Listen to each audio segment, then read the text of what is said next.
própria natureza.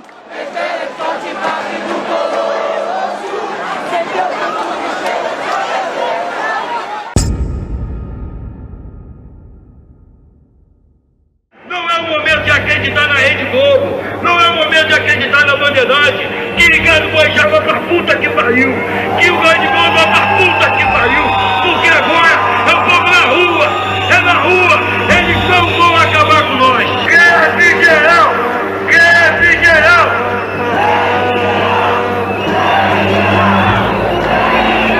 Há um plano, um master plan por trás disso tudo. Porque os resultados da Lava Jato são desastrosos para o Brasil, para a posição do Brasil como local de desenvolvimento de tecnologia. Mas não tem gente fazendo nada.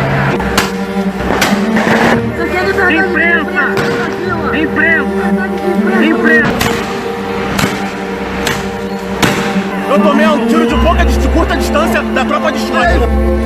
Tudo que está ocorrendo tem origem fora e é um ataque direto à soberania do país. A Petrobras, durante um certo tempo, era a maior empresa produtora de petróleo do mundo em termos de ativos. E, no entanto, nós estamos fazendo um picadinho dessa empresa. No resto do mundo todo é uma perplexidade enorme. Como é que o Brasil está se destruindo sozinho?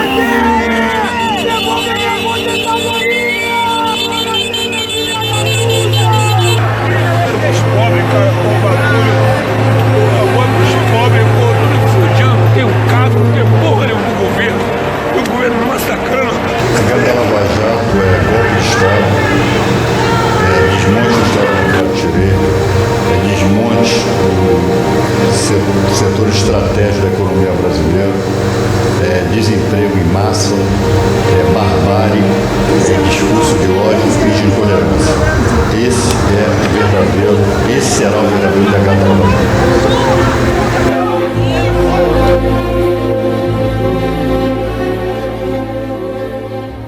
A nossa engenharia teve um desenvolvimento extraordinário nos últimos 60 anos. O Brasil dos anos 50 era um Brasil voltado para fora, era um Brasil que dependia da exportação de café. Uma geada em São Paulo gerava uma crise cambial e provocava uma crise política. Dos anos 50 em diante, o Brasil cresceu muito por força de uma política que passou por governos e regimes que tinha como centro o atendimento das necessidades do nosso povo. Porque os setores que dominavam o poder eram todos eles dependentes do exterior. Eram setores exportadores e eram setores importadores de tudo que se consumia aqui. O vaso sanitário, a telha, o piso, o chapéu, a camisa, tudo vinha de fora. A mudança para uma política que privilegiasse o interesse do nosso povo foi conquistada com a luta muito acirrada ao longo da década de 50 e da década de 60. E a engenharia desempenhou um papel preponderante nisso. Por quê? Porque o Brasil era um país por construir. Até então, nós éramos um conjunto de núcleos urbanos espalhados ao longo do litoral. Quando Juscelino propôs a construção de Brasília, o Jânio Quadros, que representava as forças voltadas para o exterior, dizia que Brasília estava fadada ao fracasso. A Belém-Brasília seria uma estrada para onças. Isso era o Brasil em 1960. Eu já era adolescente. A nossa engenharia contribuiu para que este imenso território, nós somos uma das 5 maiores extensões territoriais do planeta. Essa imensa área que nós temos fosse integrada, transportes com comunicações, com energia. As investigações da Lava Jato começaram com uma escala pequena, vendo corrupção a partir de postos de gasolina, e cresceu tremendamente quando se descobriu que havia dirigentes da Petrobras, né, aceitando propina de empresários privados. A Polícia Federal prendeu 24 suspeitos de lavagem de dinheiro hoje em 6 estados e no Distrito Federal. Em 3 anos, essa quadrilha teria movimentado 10 bilhões de reais. A prisão do ex-diretor de refino e abastecimento da Petrobras faz parte da Operação Lava Jato, deflagrada na última segunda-feira. O ex-deputado André Vargas foi preso em casa em um condomínio de luxo em Londrina, no Paraná. Estão detidos os presidentes da construtora Odebrecht, Marcelo Odebrecht, e da Andrade Gutierrez, Otávio Marques de Azevedo. A opinião pública ela é fundamental para que o juiz possa fazer valer a lei, as provas e os fatos. Não tenho nenhuma dúvida de que a opinião pública tem se posicionado majoritariamente a favor dos trabalhos que têm sido feitos e ela tem sido fundamental. Chegando ao topo da hierarquia da organização criminosa. Hoje, o Ministério Público Federal acusa o senhor Luiz Inácio Lula da Silva como comandante máximo do esquema de corrupção identificado na Lava Jato. Passamos então a montar uma espécie aqui de quebra-cabeças, um grande quebra-cabeça. Não teremos aqui provas cabais de que Lula é efetivo proprietário no papel do apartamento. Bem cheio, todos aí, como vocês veem nas imagens, vestidos de verde e amarelo, carregando bandeiras do Brasil, com faixas e cartazes com os dizeres fora Dilma, pedindo justiça, reforma política, o fim da corrupção, faixas com palavras também de apoio ao juiz Sérgio Moro. Todos eles aqui em frente a um carro de uma das organizações que faz um discurso a respeito da corrupção do governo, a respeito do impeachment.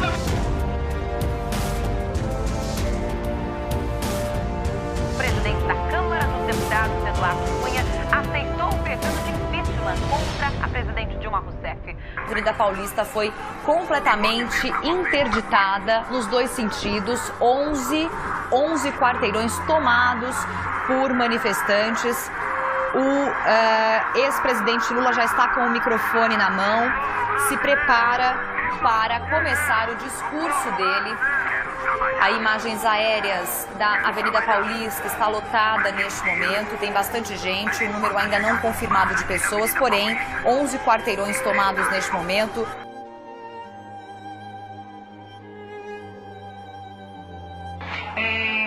Pelas oposições, que a gente sempre olha assim com uma certa desconfiança, já são 367. Agora, no placar que vem sendo publicado pelos diferentes jornais, isso já está em 347 votos. Ou seja, isso aí já tem pelo menos 5 votos de margem a favor do impeachment. É pouco, não dá para comemorar ainda, mas pelo menos recupera aquela sensação de que haveria aí uma mudança, uma guinada de última hora.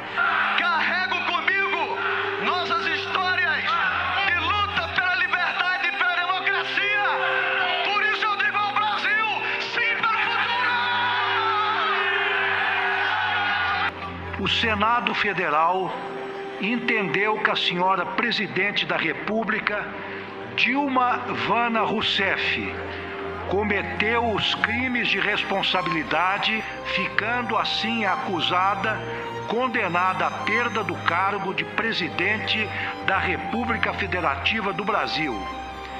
O projeto nacional progressista, inclusivo e democrático, que represento, está sendo interrompido por uma poderosa força conservadora e reacionária, com o apoio de uma imprensa facciosa. Mas o golpe não foi cometido apenas contra mim e contra o meu partido. O golpe é contra os movimentos sociais e sindicais e contra os que lutam por direitos em todas as suas acepções. Direito ao trabalho e à proteção de leis trabalhistas. Direito a uma aposentadoria justa. Direito à moradia e à terra. Direito à educação, à saúde e à cultura. Direito aos jovens de protagonizarem sua própria história. Direito dos negros, dos indígenas, da população LGBT, das mulheres. Direito de se manifestar sem ser reprimido. O delator Júlio Camargo disse que foi pressionado a pagar propina de 5 milhões de dólares ao presidente da Câmara, Eduardo Cunha. Está aprovado o parecer do Conselho de Ética e Decoro Parlamentar, a representação número 1 de 2015. Resolução número 18 de 2016. Declara a perda do mandato do deputado Eduardo Cunha por conduta incompatível com o decoro parlamentar. Cunha foi preso perto do apartamento onde mora em Brasília e depois foi levado para Curitiba. O juiz federal Sérgio Moro atendeu o pedido do Ministério Público Federal, que argumentou que há possibilidade concreta de fuga de Cunha em virtude da disponibilidade de recursos ocultos no exterior, além da dupla nacionalidade brasileira e italiana. A Operação Lava Jato se tornou conhecida por desvendar o que é considerado o maior esquema de corrupção do país. Grandes empresários e políticos do alto escalão foram atingidos. Prisões preventivas foram estendidas para obter delações, mas a Lava Jato também é criticada por especialistas. Eles lançaram um livro assinado por 122 juristas, contestando as sentenças do juiz Sérgio Moro. Em 2016, a ONU pediu esclarecimentos sobre os procedimentos adotados em relação ao ex-presidente Lula. Afinal, a Lava Jato é parcial ou não? Ela é positiva para o Brasil? Qual é o efeito da Lava Jato na vida da população brasileira? Embora haja apoio popular, ela cumpriu com seu papel? Este documentário se propõe a mostrar um outro lado da operação que você não verá nas TVs e nos jornais da grande mídia. Um dos maiores críticos da Operação Lava Jato é o ex-procurador da República e ex-ministro da Justiça, Eugênio Aragão. Ele acusa Sérgio Moro de mau uso da lei sobre a organização criminosa. Porque a Lei 12.850, que o Moro mais manipula, ela fez uma definição de organização criminosa extremamente elástica e ampla. Teoricamente, a partir do artigo 1º da Lei 12.850, a loja de tecidos do senhor Salim, na Praça da Sé de São Paulo, ou no Saara, aqui no Rio de Janeiro, pode se converter rapidamente numa organização criminosa. Você imagina o seguinte: o Salim trabalha com 4 pessoas na sua loja. Ele cuida das finanças da loja. A mulher cuida das vendas. A filha cuida do estoque. E o genro faz a entrega. São 4, não é? Vai lá que a loja do senhor Salim se especializou em sonegar impostos, não emitindo notas fiscais, ICMS. Ele tem uma organização estruturada, todo o negócio é estruturado. Sim. É uma organização que se caracteriza pela divisão de tarefas. Cada um faz outra coisa. Uma organização, né, que é composta de mais de 4 pessoas ou mais, e tem como finalidade a prática de crime, o que? Sonegar impostos. Bom, eu transformo a loja do seu Salim em 3 tempos numa organização criminosa. E acabo com a loja do seu Salim, porque a partir daí eu posso fazer delação premiada, a partir disso daí eu posso fazer escuta telefônica, interceptação, escuta ambiental, posso quebrar sigilos bancários e fiscais. Então, quer dizer, você cria um canhão para mexer com cenários desproporcionais.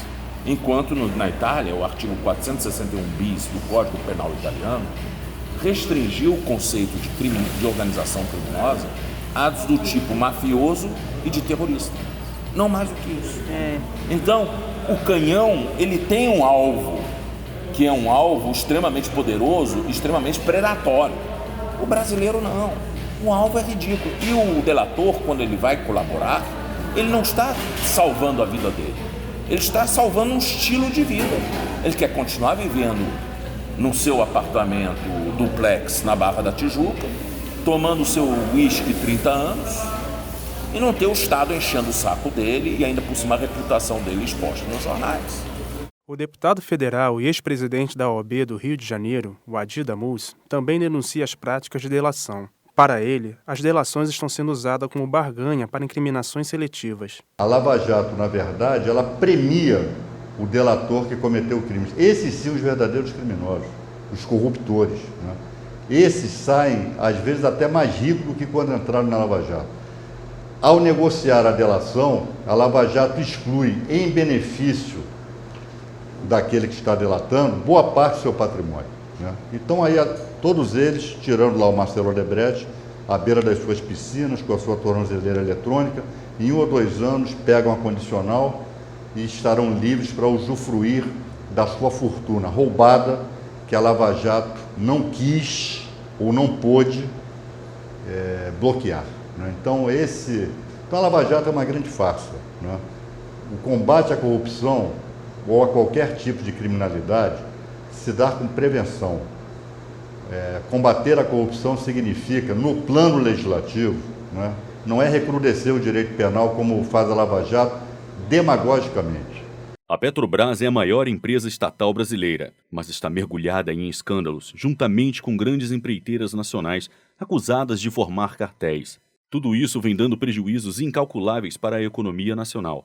Hoje, o setor industrial brasileiro está parado enquanto as investigações continuam. Fica então a pergunta: não haveria uma forma de investigar as empresas sem que o setor industrial fosse prejudicado?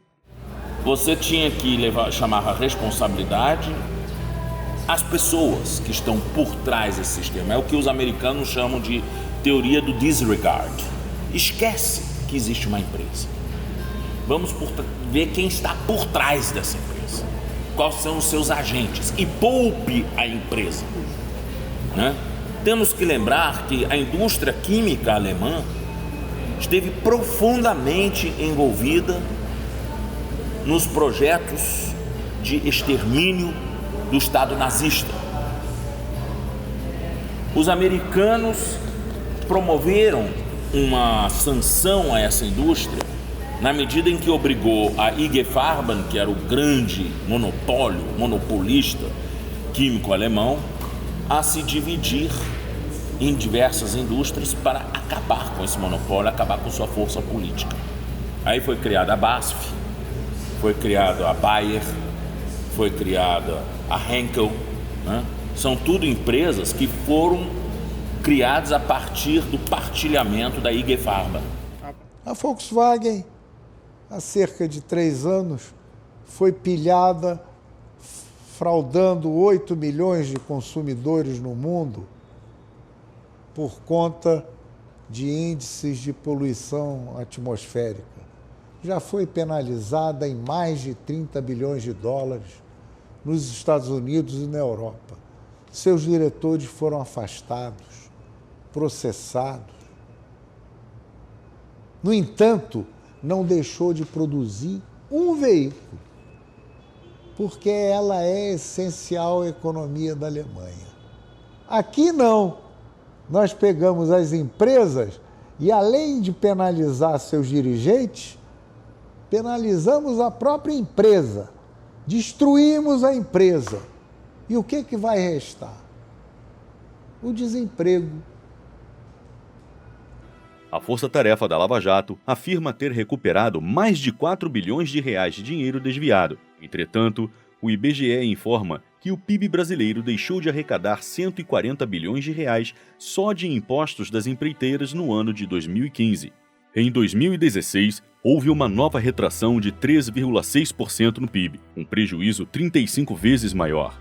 O cenário se tornou tão desolador que o Clube de Engenharia, entidade que reúne os profissionais e o melhor do pensamento estratégico do setor há mais de 130 anos, sendo a mais antiga sociedade de engenheiros da América Latina, emitiu uma nota no final de 2016, declarando a morte da engenharia nacional. A engenharia brasileira está morta. Será cremada no altar da jurisprudência da destruição, do entreguismo e da ortodoxia econômica. Suas cinzas serão sepultadas em hora e local a serem anunciados no decorrer deste ano de 2017. Em qualquer país minimamente avançado, a engenharia é protegida e reverenciada como outro nome do poder, da prosperidade e do desenvolvimento. Não há países que tenham chegado a algum lugar sem apoiar soberana e decisivamente sua engenharia. O senhor fez uma comparação na época que o JK construiu Brasília e Jânio Quadros representava os interesses externos que não queriam o desenvolvimentismo no Brasil. Que o senhor acabou de dizer que é essencial para qualquer, mais um país do tamanho geográfico. Isso. O senhor enxerga o mesmo tipo de intenção do governo Temer, que ele representa mais interesses externos? Só! Não é mais. Exclusivamente os interesses do capital financeiro. Não tem o menor compromisso com interesses da sociedade brasileira, da democracia, do nosso desenvolvimento. Está comprometido com a destruição de um patrimônio acumulado ao longo dos últimos 80 anos. Assim como não existem nações que tenham crescido economicamente e geopoliticamente, sabotando, inviabilizando, destruindo, execrando, ensinando seu povo a desprezar, odiar, demonizar essa área, seus técnicos, trabalhadores, suas empresas, projetos, líderes e empresários, como o Brasil está fazendo agora. A render-se a discutíveis acordos de delação premiada imposto por uma operação que já acarretou para o país, com a desculpa do combate à corrupção, 140 bilhões em prejuízo, a demissões, milhares de trabalhadores, a interrupção de dezenas de projetos na área de energia, indústria naval, infraestrutura e defesa, a quebra de milhares de acionistas, investidores e fornecedores. Diante de tudo isso, não podemos fazer mais do que comunicar o falecimento da engenharia brasileira, famosa por ter erguido obras pelo mundo inteiro. Você pega um carburador de automóvel, você já nem sabe mais o que é, porque hoje tem a injeção eletrônica, mas é uma peça complicada no motor de automóvel. E dá para uma criança de 5 anos, com uma chave de fenda. Em 10 minutos, o chão da sala da sua casa vai estar espalhado com pecinhas. Se essa criança se formar em engenharia mecânica e tiver uma boa cabeça, 15 anos depois, vai conseguir remontar o carburador. O que nós estamos fazendo no Brasil hoje é isso. Estamos desmontando, que é muito fácil, o que se construiu ao longo de décadas. Remontar vai levar muito tempo. Por isso, a nossa obrigação é resistir ao desmonte. É o que o Clube de Engenharia se propõe a fazer e tem feito. Aqui, na capital do Rio de Janeiro, podemos sentir as dificuldades causadas pela interrupção das obras. Mas e os municípios diretamente afetados? Com as paralisações das obras, setores estratégicos de energia também foram afetados pela Lava Jato. O Complexo Petroquímico do Rio de Janeiro, Comperj, chegou a ter mais de 30 mil trabalhadores. Oriundo da demanda de pré-sal, seu objetivo seria realizar o refino do petróleo, além da fabricação de resinas termoplásticas, as quais estão sempre presentes no nosso dia a dia. Do Comperj viria material para a fabricação de pneus, pratos e copos plásticos, PVCs, capacetes e chinelos, entre vários outros itens. Antes da interrupção da construção do complexo, várias denúncias foram feitas sobre superfaturamento nas obras. No entanto, essas denúncias foram noticiadas sem a devida contextualização. A grande imprensa não informou que o investimento no Comperj aumentou porque foram descobertas novas jazidas de petróleo no pré-sal. Isso fez com que o valor inicial das obras aumentasse. Com a refinaria de Abreu e Lima, em Pernambuco, aconteceu o mesmo. O projeto iniciado em 2005 também ficou mais caro por conta da ampliação das obras em virtude do petróleo encontrado no pré-sal. Em ambos os casos, sempre houve destaque sobre o custo final da obra, mas nunca foi abordado o fato da demanda real de qualquer refinaria estar relacionada com sua capacidade de produção. Trabalhava como inspetor de qualidade, inspetor de construção civil, no controle de qualidade da empresa. Primeiro eu trabalhei no terminal de gás, terminal aquaviário de gás, numa ilha da Baía de Guanabara, que era um terminal de gás da Petrobras, que ia funcionar como abastecimento de gás dos navios que chegassem. Era um ponto estratégico entre o Comperj, perto do Comperj, perto da Reduc. Era um ponto que ia ser abastecimento de gás. Entrei lá em 2012, fiquei até 2013. Em 2013 eu fui para o Comperj e fiquei até 2015. Então deu mais ou menos quase 3 anos. A unidade que eu trabalhava, a minha empresa, ela possuía mais de 2.000 funcionários. Todo o Comperj possuía mais ou menos 30 a 35 mil funcionários. O Comperj ele foi projetado num tempo de preços altos de petróleo. Era bem interessante criar uma estrutura daquelas perto dos grandes centros, Rio e São Paulo. Foi projetado para isso. Os preços do petróleo caíram à beça, né? A Petrobras não é a única petroleira do mundo que está com problemas financeiros. Todas estão. Além de ela lidar com esses problemas da queda dos preços do petróleo, ela tem que lidar com isso que está acontecendo aqui da Operação Lava Jato. O tamanho do Comperj era adequado àquela lógica de que até 2020 ela ia investir tantos bilhões de dólares e depois ia continuar e tal. Nós produzimos esse ano perto de 3 milhões de barris de petróleo por dia. Ela pretendia 2020 estar produzindo 4 milhões. Né? O complexo todo foi feito dentro dessa lógica. Mas a economia entrou em crise, não está demandando mais todo aquele petróleo que demandaria. Os preços caíram à beça. E, de novo, a questão da corrupção. Houve porque assim, quase da tradição brasileira haver essa vinculação perversa entre agentes públicos e agentes privados. E a gente morava no Rio. Então o trajeto, a gente acordava lá 4 horas da manhã para vir para cá. Chegava aqui um engarrafamento monstruoso que eram 25 mil homens, né, do Comperj, no período de 2011 a 2013. Foi um período de alta, né, de obras, 25 mil homens lá dentro. Então era um engarrafamento monstruoso. E eu queria fazer faculdade, então não dava para fazer, saindo 4 horas da manhã e chegando 9 horas da noite em casa.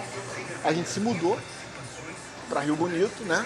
Foi o trajeto mais perto ali do Comperj e tal. Achava que valia a pena fazer essa mudança? Valia, valeu muito a pena, né?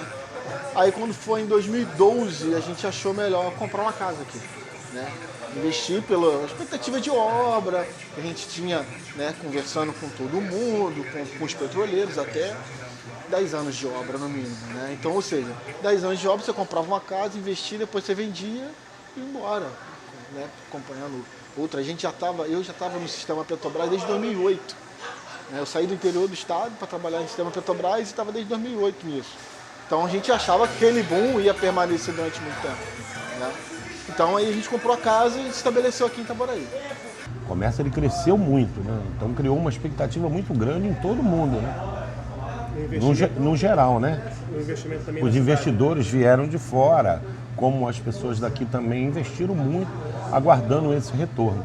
Só que isso não, com o tempo e a paralisação da Comperj não fluiu, como não houve um andamento nessa questão aí. E quer dizer, prejudicou muita gente que trabalhou em cima desse crescimento. Entendeu? Então, saiu muita gente quebrada em relação a isso. Quebrou muita gente aí, né? Isso foi muito prejudicial. O cara era soldador, virou faxineiro de banheiro de shopping. O cara era inspetor igual eu, tá trabalhando de pedreiro para se virar, porque não tem emprego nem como técnico de edificações aqui fora. O cara era pedreiro ou carpinteiro está trabalhando em bar. Então, assim, todo mundo saiu das suas áreas. Não tem ninguém trabalhando na área praticamente, pouca gente. Tenho amigos no Uber, em táxi, tenho amigos que tentaram abrir empresas também, mas por conta da crise está muito difícil. Eu entrei na UERJ em 2009, em setembro de 2009, né? E naquela época ainda não havia ocorrido o boom no estado do Rio de Janeiro, no Brasil como um todo, né? O boom de engenharia, de grandes obras. Então, durante todo o período que eu fiquei na UERJ, foi o auge, né, de obras de construção civil, de infraestrutura, e eu ainda era, como estudante, a gente tinha uma visão de ter um bom mercado, de quando nós nos formássemos, ter emprego, e foi algo completamente diferente o que aconteceu, né? Não só eu, mas vários outros colegas estão desempregados, muitos ou mudaram de área ou estão fazendo mestrado, né, para se qualificar. Minha esposa, ela se formou na UERJ em 2015, trabalhou em 2 empresas no processo de trainee. A última empresa que ela trabalhou, ela sendo muito bem recomendada, muito bem avaliada, e ela via na empresa uma continuação do trabalho dela. O processo de trainee se encerrou. Os 5 trainees que tinham foram mandados embora, não foi aproveitado nenhum, por conta do corte de despesa que a empresa fez. E hoje ela está sem emprego, até hoje. Ela vende bijuteria só para não ficar parada. Cansei de ouvir já de vários amigos e parentes meus me avisando: o Comperj vai voltar. Eu falo, tudo bem, o Comperj vai voltar, mas eles vão contratar basicamente pessoas, mão de obra assim, pesada, né? Pessoas que vão botar a mão na massa. E eu fiz a faculdade, na verdade o meu trabalho é mais intelectual, né? E isso vai ser contratado, acredito que sim, mas numa quantidade bem menor do que se fossem empresas brasileiras, né? Porque a gente teremos pessoas de fora vindo, né? Chineses, enfim, empresas de fora. Então acredito que num horizonte curto e médio assim, a realidade não é muito boa, não. A atual gestão de Pedro Parente reavaliou o projeto para retomar as obras em 2018. Porém, convidou para a nova licitação apenas construtoras estrangeiras. As nacionais foram impedidas de participar do novo processo com a justificativa de estarem envolvidas em casos de corrupção. No entanto, das 30 empresas estrangeiras que participaram do novo leilão, 21 respondem judicialmente por corrupção em seus países de origem. A suspensão das obras do Comperj e das atividades de Abreu e Lima tiveram um resultado desastroso. Segundo o site do Ministério da Indústria, Comércio e Exterior, a importação de óleo diesel dos Estados Unidos teve um aumento de mais de 80%. Assim, em 2016, os norte-americanos obtiveram a hegemonia do mercado de importação brasileira de óleo diesel. Um outro município que foi afetado pelas ações da Operação Lava Jato foi Itaguaí. Aqui estava sendo realizado o projeto de desenvolvimento de submarinos brasileiros, o ProSub, o que consistia na construção de 4 submarinos convencionais e o nosso primeiro submarino nuclear brasileiro. Este projeto tem como objetivo fortalecer a frota marítima do país para proteger a costa brasileira e o pré-sal. A principal parceria é com a Odebrecht. Ela é a única empresa que detém tecnologia para a construção dos cascos. Mas a produção foi interrompida com o envolvimento da empreiteira na Lava Jato. Isso provocou um atraso na conclusão das obras, tendo em vista que o primeiro submarino a ser entregue seria em dezembro de 2017. Já o submarino de propulsão nuclear seria entregue em julho de 2025. Agora, não há mais prazo para entrega. Na questão nuclear especificamente, o que se quer é impedir que o Brasil ingresse no seleto clube de nações que dominam o ciclo do combustível nuclear industrialmente. Por quê? Porque assim como o carvão foi o fator determinante do desenvolvimento econômico no século XIX e o petróleo no século XX, no século XXI será o combustível nuclear. Não me refiro a armamentos. A Constituição brasileira é das raras constituições no mundo que renega a possibilidade de utilizar armamentos nucleares. Mas a utilização nuclear para fins pacíficos é impositiva e o Brasil tem plenas condições de utilizar esses recursos e, por isso, é obstaculado. Outro setor afetado pela Lava Jato foi a usina nuclear de Angra. Nossa primeira usina nuclear foi Angra 1, concluída em 1985, na cidade de Angra dos Reis. A previsão era de que o país construísse de 4 a 8 usinas nucleares até 2030. Com isso, conquistaríamos autonomia na geração de energia para todo o Brasil. Infelizmente, esse sonho foi adiado muitas vezes. Angra 2, por exemplo, só foi concluída em 2000. As duas são responsáveis por gerar 3% de toda a energia em território brasileiro. Em 2007, foi a vez de Angra 3 ser tirada do papel, sob o comando do vice-almirante Othon. Presidente da Eletronuclear, ele foi cientista responsável pelo pioneiro projeto de enriquecimento de urânio, que seria usado no submarino nuclear. O vice-almirante foi uma voz ativa sobre os interesses dos Estados Unidos no desenvolvimento da energia nuclear em solo brasileiro. As obras de Angra 3 foram interrompidas em 2014. Mais uma vez, a Lava Jato atingiu as empresas responsáveis pelas obras nesse setor. Acusado de receber propina, Othon foi preso em julho de 2015. Interessa aos Estados Unidos e às grandes potências que um homem como o almirante Othon esteja fora, ou esteja morto, ou esteja preso, ou esteja fora de ação. Né? Porque o almirante Othon representa exatamente aquilo que eu falei ainda agora. Né? Desenvolvimento autônomo, no caso dele, na área nuclear brasileira, para fins pacíficos, para fins de desenvolvimento econômico e social do país e do povo brasileiro. O almirante Othon tinha projetos que beneficiariam diretamente populações pobres, no sentido de gasto de energia e pagamento de conta de energia.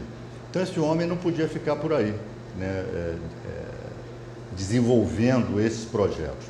Quando veio a Lava Jato tem uma subseção aqui, nazifascista, representada por esse juiz Marcelo Bretas, que disse que não julga com a Constituição, mas julga com a Bíblia, né? Ele disse isso expressamente. Então, a Lava Jato, em boa hora para eles, tirou o almirante Othon de circulação. Fez aquela velha montagem, né? Prisão preventiva, acusações sem prova, né? Mistura verdade com mentira, e transformaram o almirante Othon num pária, né? Deixaram-no confinado durante quase 2 anos numa cadeia, foi condenado a 43 anos de prisão, né? Um homem de quase 80 anos de idade, na verdade significa prisão perpétua, né? E mostra que o sistema de justiça brasileiro está dominado hegemonicamente por nazifascistas, como é o caso desse juiz Marcelo Bretas, que quer ser mais Sérgio Moro do que o próprio Sérgio Moro. Se a crise econômica e política é grande em todo o país, no Rio de Janeiro ela é dramática. O governador Pezão declarou calamidade pública em junho de 2016. Milhares de servidores estaduais ficaram sem receber seus salários e setores como saúde, educação e segurança pública entraram em colapso. Tem bastante relação porque ela mexeu com a maior empresa da economia brasileira. A Petrobras não é só a maior empresa brasileira, ela é uma das maiores empresas do mundo. E ela tem uma capilaridade muito grande dentro da nossa economia. Ela gera milhares de empregos diretamente e milhões de empregos indiretamente. Para ter uma ideia do tamanho dela, no governo do Lula, nós chegamos a ser a 6ª, 7ª maior economia do mundo. Estávamos nos encaminhando para sermos a 5ª maior economia do mundo. Nessa economia, a Petrobras sozinha gerava 1/4 dos investimentos no país. Só ela. Tá? É um peso descomunal. Ela era 13% do PIB da 6ª maior economia do mundo. Aqui no Rio de Janeiro, mais desproporção ainda. Aqui no Rio de Janeiro, ela era responsável por 30% dos investimentos, tá? 60% dos investimentos, aliás, e 30% do PIB do Estado. Porque o Brasil está ruim, mas o Rio está horrível. O nosso estado é muito peculiar, né? O Rio de Janeiro é uma fusão de 2 entidades completamente diferentes, a Guanabara com o Rio de Janeiro. Não é?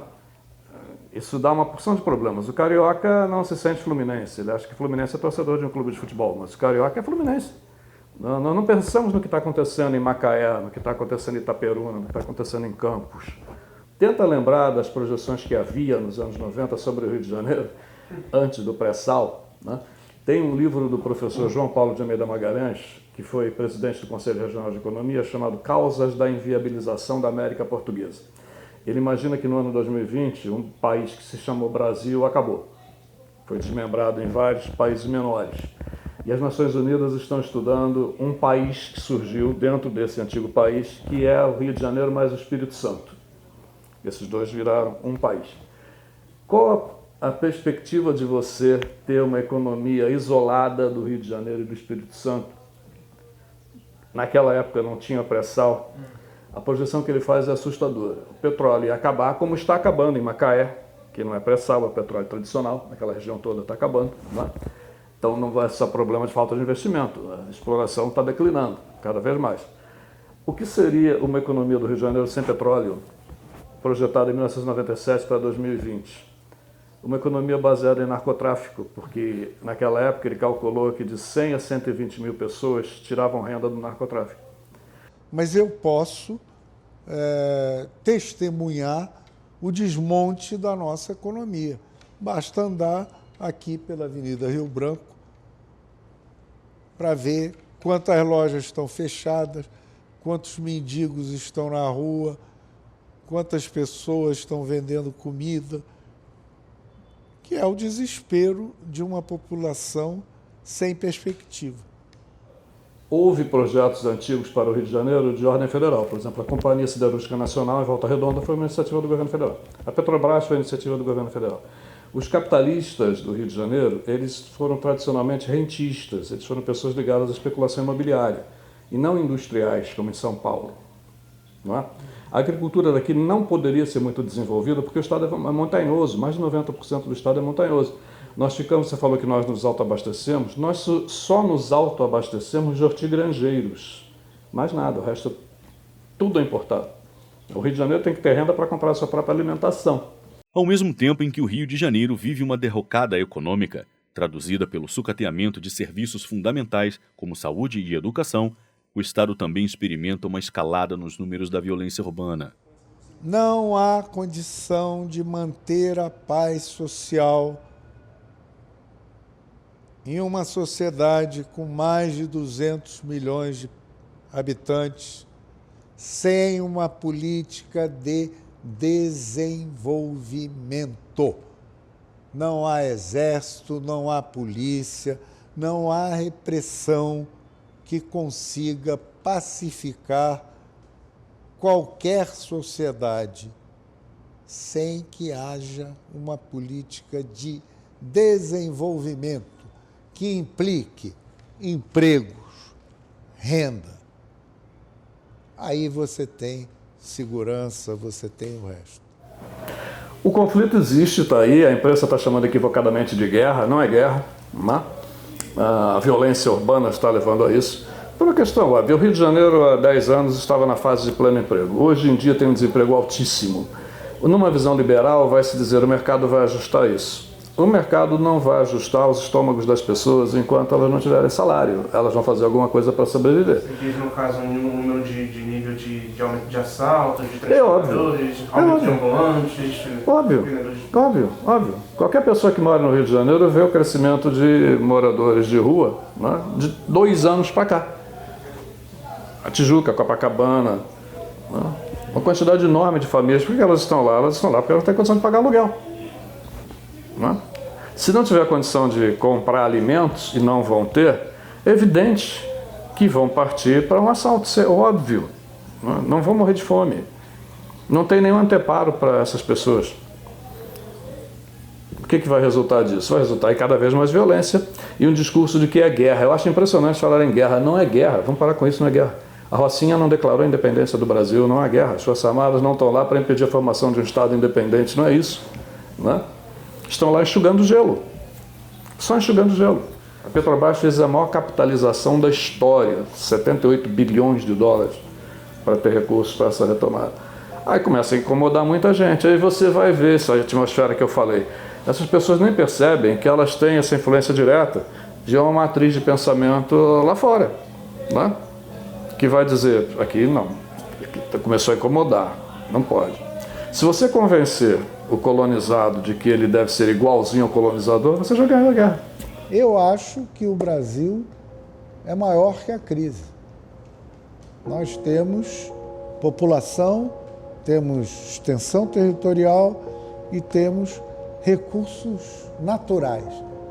Nós estamos fadados a ser uma das maiores economias do mundo. Nós estamos sob ataque para voltarmos à condição colonial, mas em algum instante superaremos isso. Durante a edição final deste documentário, o governo Michel Temer realizou um novo leilão do pré-sal. 75% dos nossos campos de petróleo valiam quase R$1 trilhão, mas foram vendidos por pouco mais de 6 bilhões. As empresas compradoras são consórcios formados pela norte-americana ExxonMobil, a anglo-holandesa Shell e a norueguesa Statoil, a espanhola Repsol Sinopec, a portuguesa Petrogal e a francesa Total também entraram na compra. Mas o mais absurdo foi a aprovação de uma medida provisória que isenta essas empresas de pagarem impostos.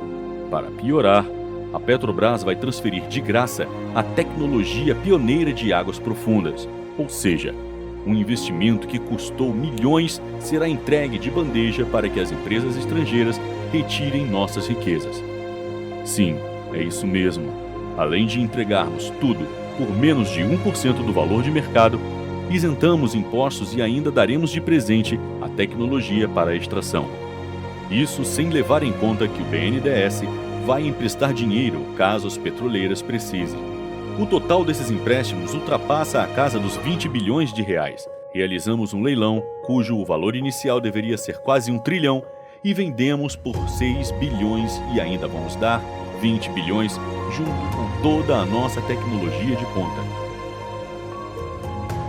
O governo Michel Temer considerou o leilão um sucesso.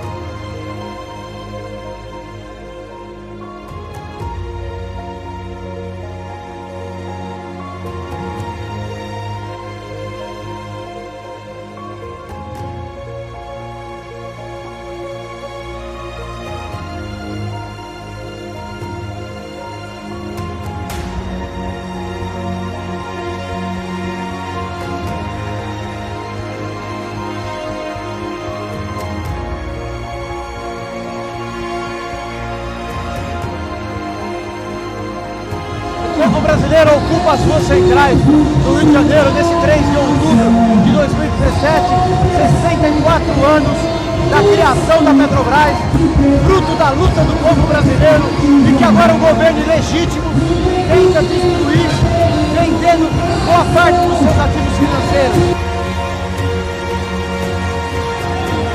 Nós provamos nos últimos 15, 13 anos que uma política nacional desenvolvimentista, uma Petrobras estatal, uma Petrobras do povo e para o povo, consegue descobrir o pré-sal, consegue sair de 37 mil para 80 mil funcionários, consegue fazer a indústria naval sair de 2 mil para 80 mil funcionários, consegue fazer a empresa para crescer o PIB brasileiro de 3% para 13%, como foi em 2013.